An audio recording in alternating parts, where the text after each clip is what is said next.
Mari kita berdoa. Bapa kami di surga, dalam nama Tuhan Yesus yang sangat mengasihi kami bersyukur di saat ini karena kembali kami bisa belajar mendalami firman-Mu, dan biarlah kiranya firman Tuhan terus meliding kami, membimbing kami, menuntun supaya kami tetap berjalan di dalam kehendak Tuhan, di dalam rencana-Mu. Dalam nama Yesus kami berdoa. Amin. Salam. Bapak Ibu Saudara sekalian yang kita semua dengan rendah hati mau belajar firman Tuhan pada hari ini. Masih berkaitan dengan semangat Injil. Kita tidak boleh redup, tidak boleh kendor, untuk kita hidup di dalam semangat Injil. Kita merenungkan satu pokok bahasan adalah hari ini jangan malu karena Injil. Jangan malu karena Injil. Jadi ada satu problem secara psikologis dalam hidup kita. Walaupun kita sudah lahir baru, sudah percaya Yesus, namun banyak di dalam kemanusiaan kita yang menjadi halangan adalah rasa malu. Nah, rasa malu ini memiliki sebuah dampak yang juga tidak kecil. Karena rasa malu juga menjadi sebuah halangan yang besar untuk kita berani menyatakan identitas kita sebagai pengikut Kristus. Rasa malu juga bisa memasung kita, mestinya kita berani bersaksi. Akhirnya kita juga urung untuk bisa menyaksikan tentang kuasa Injil itu.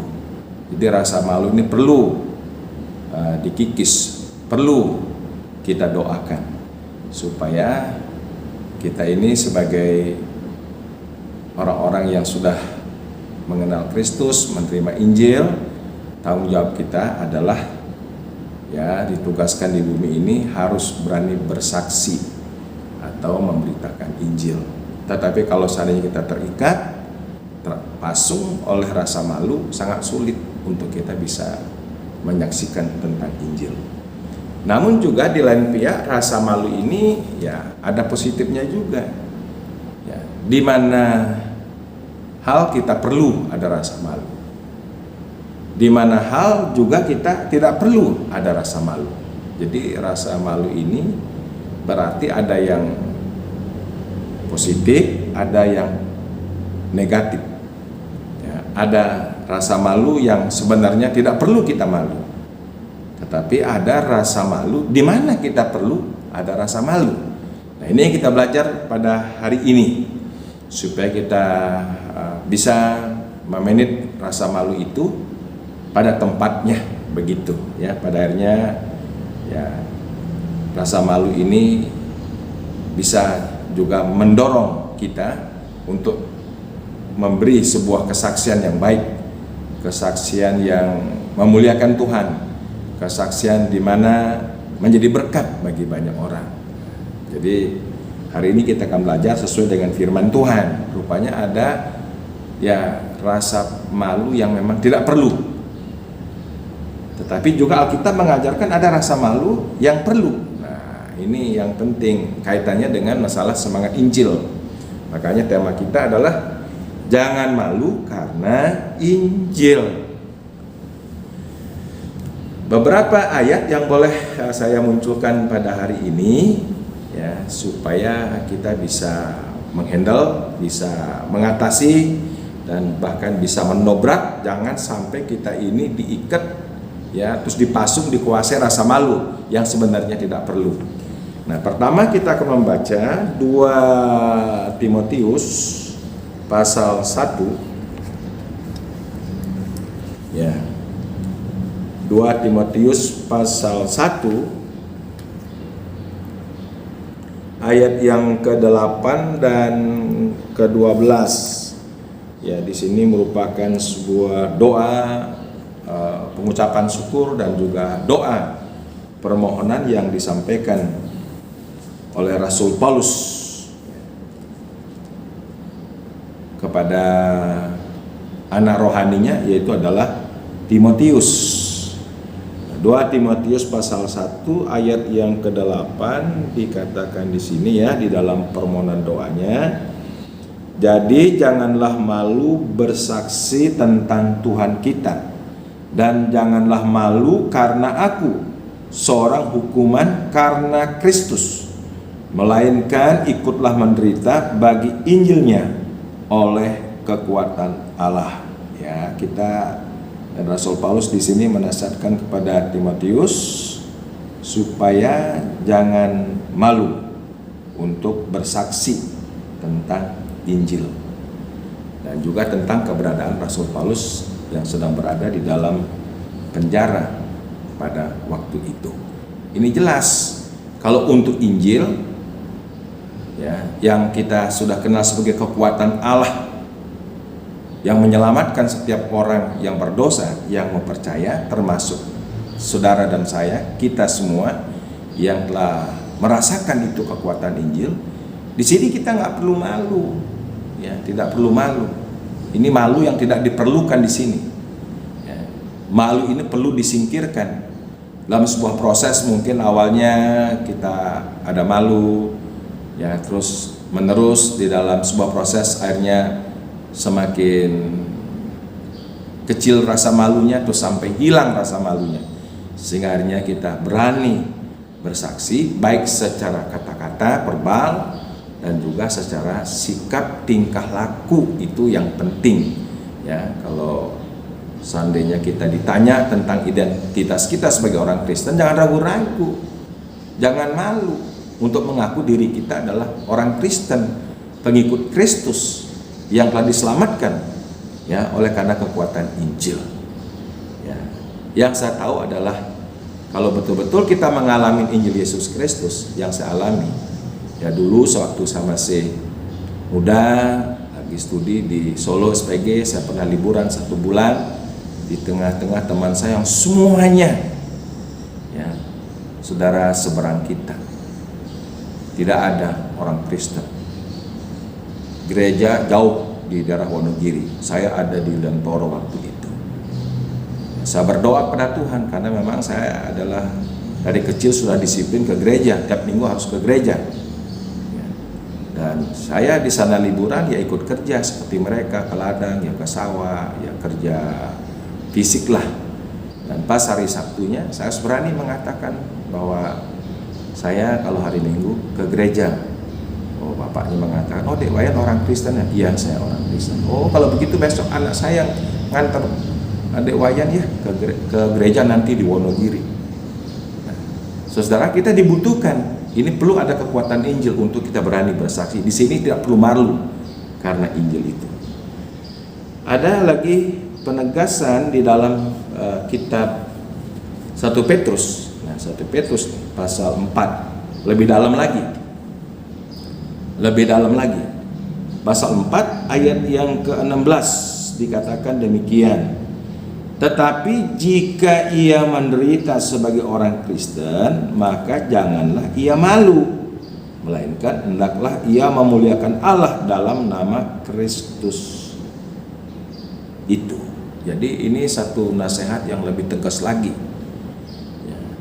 Jadi kalau kita bersaksi sebagai orang Kristen karena diberkati dengan limpah harta benda, materi, ya mungkin barangkali kita bisa masih gagah perkasa.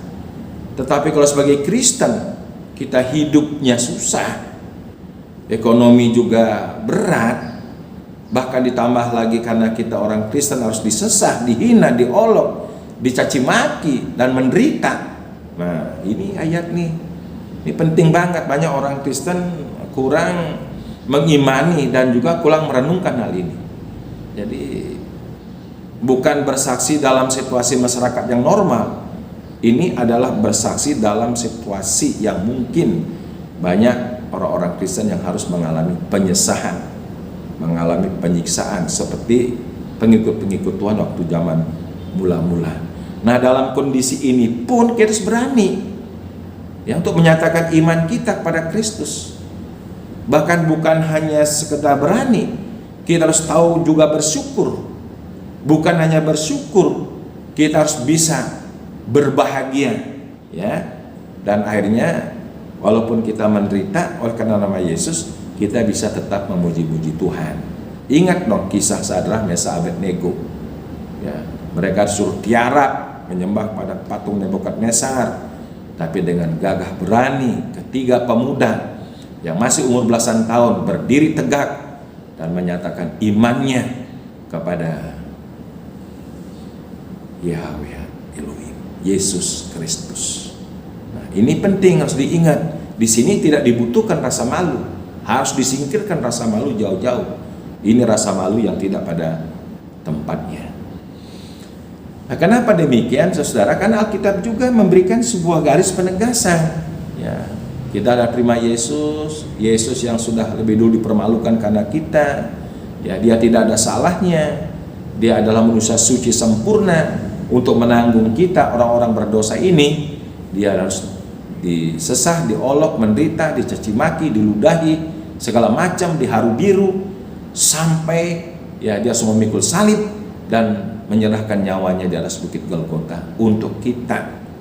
Nah, makanya kita tidak boleh malu. Kalau sampai Tuhan sudah melakukan begitu rupa pengorbanan yang luar biasa, pengorbanan yang tidak bisa dibandingkan dengan apapun ya dari harta dunia ini, ya kita nggak perlu malu dong. Ini pasti memberikan sebuah spirit, semangat yang membakar iman kita, membakar semangat kita untuk tetap berani bersaksi. Kalau sampai kita sudah mengerti sedemikian rupa dan kita tetap malu, tidak berani mengakui Yesus di depan manusia, ya tidak berani mengakui pribadi Injil itu yang sudah berkarya menebus menyelamatkan kita, ada akibatnya. Makanya ditegaskan dalam kitab Injil Markus. Nah, ini kita dengar nih. Makanya di sini rasa malu tidak dibutuhkan. Singkirkan jauh-jauh rasa malu itu. Jikalau karena Injil apapun, ya kalau Tuhan memang memberikan kuasa untuk berkata-kata, kita berkata-kata. Kalau memang kita ditindas dan dipaksa untuk melepaskan iman kita, kita harus berani mempertahankan iman kita oleh karena Injil itu. Markus pasal 8 ayat 38. Demikian firman Tuhan.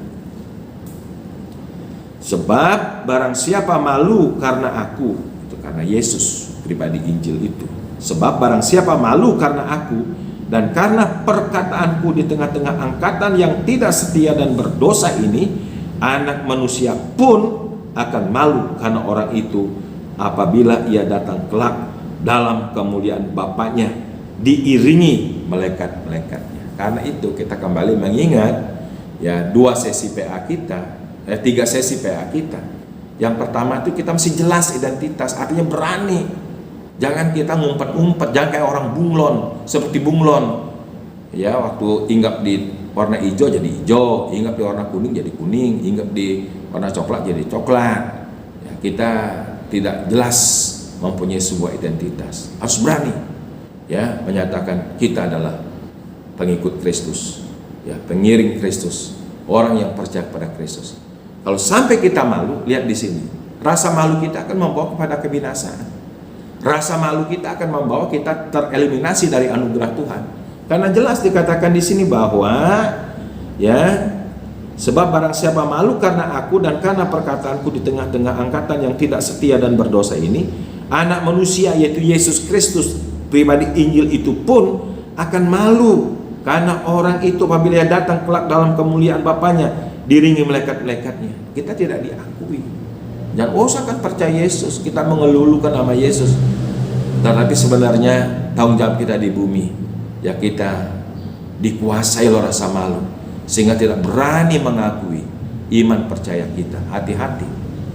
Jadi biarlah kita banyak belajar dari tokoh-tokoh iman yang sangat militan, dahsyat, luar biasa ya, sekalipun risikonya nyawa yang diserahkan. Makanya Yesus mengajar dalam puncak rahasia bahagia ya, khotbahnya di atas bukit itu, Matius pasal 5 ya, sampai pada ayat yang ke-9, 10-11, berbahagialah jikalau karena aku kamu dianiaya.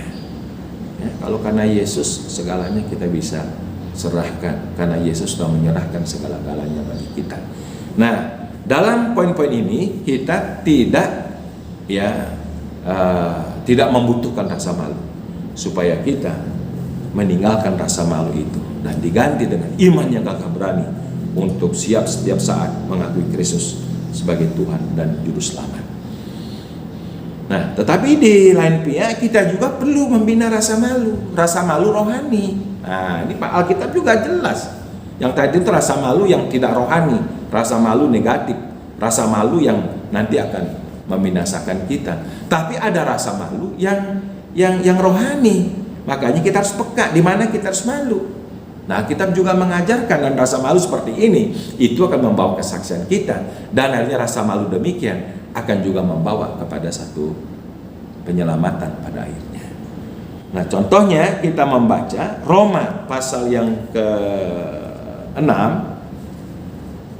Roma pasal 6 ayat yang ke-20 dan 21. Demikian firman Tuhan.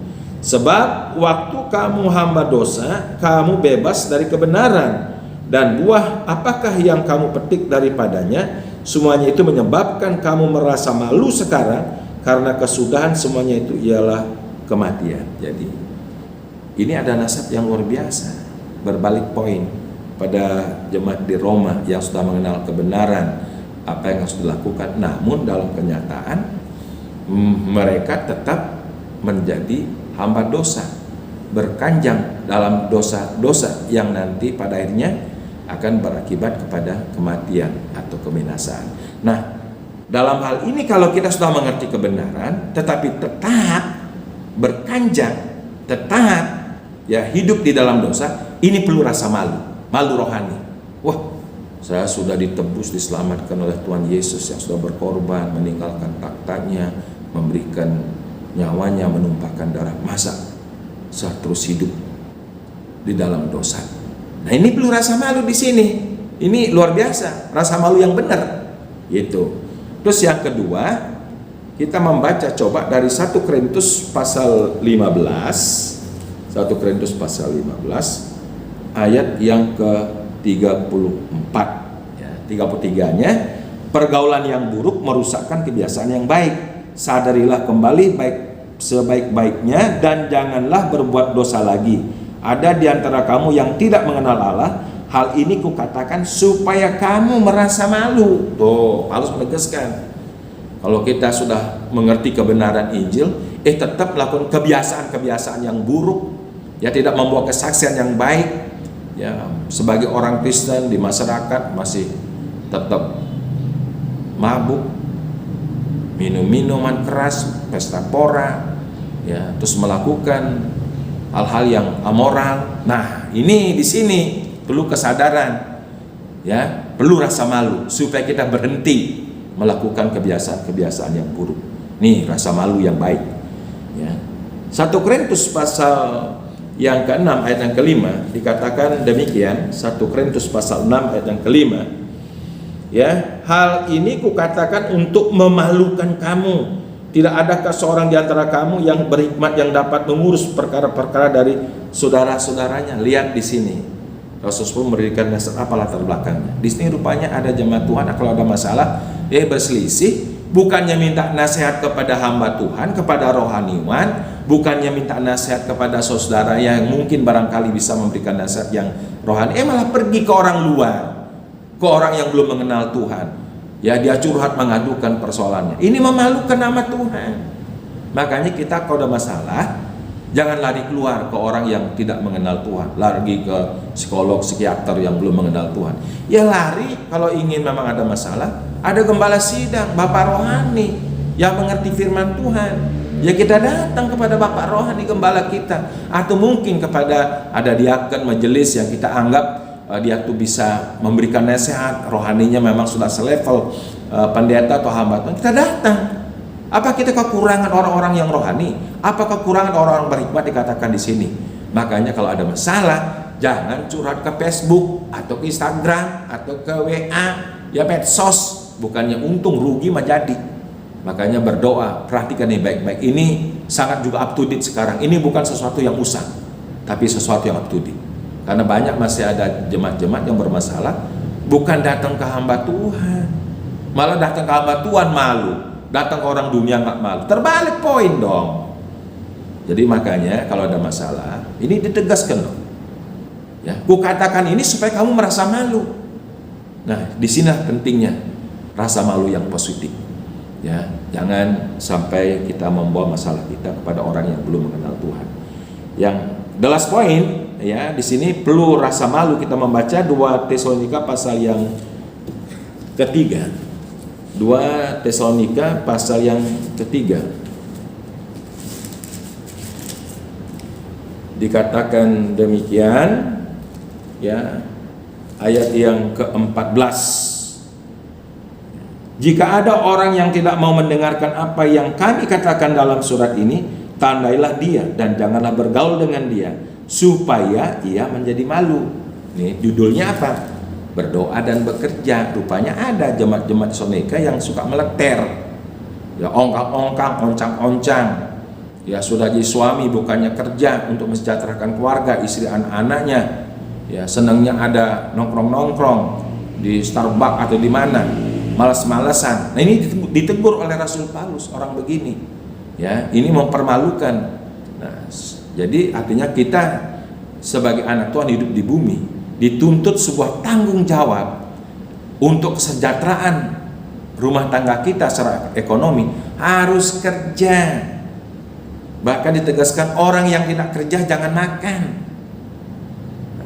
Ini mempermalukan nama Tuhan. Makanya kalau kita di sini khususnya sebagai kepala rumah tangga yang harus mensejahterakan keluarganya dengan sejahtera ekonomi, harus kerja, bangun pagi, pulang sore, entah kerja di kantor, entah kerja wirausaha, atau mungkin kerja apa aja, kerja yang halal, mendapatkan berkat yang halal, dan akhirnya dinikmati dengan halal, ada damai sejahtera. Itu dinasihati. Jadi kalau kita, ya, malas-malasan tidak kerja, Paulus mengatakan tandailah orang itu, ya, supaya orang itu rasa malu. Nah, dibutuhkan rasa malu, ya, dalam hal seperti ini rasa malu yang positif. Ya, kalau kita nih sudah mengerti kebenaran tetap berkanjang dalam dosa, sudah mengerti kebenaran tetap melakukan kebiasaan-kebiasaan yang buruk, ya, sudah kita mengerti kebenaran, ya, kita ini, ya, terus malas bekerja, ya. Nah, ini hal-hal seperti ini kita dibutuhkan rasa malu. Rasa malu seperti ini itu sangat diberkati oleh Tuhan. Inilah rasa malu yang rohani. Ada sebuah kepekaan rohani supaya hidup kita boleh terus bisa bersaksi dengan terang tentang Injil Yesus Kristus. Nah, karena itu renungkanlah, ini tema yang gak pernah berlalu. Jangan kita bosan dengan Injil Tuhan. Ya, saya mengatakan harus kenceng. Kalau memang sudah mulai agak kendor, kencengin lagi. Kalau apinya sudah agak redup, dibesarin lagi apinya. Jadi saya mengajak kepada semua kita, jangan pernah kendor dalam bersaksi mengenai Injil Yesus Kristus. Tuhan memberkati kita. Kita berdoa.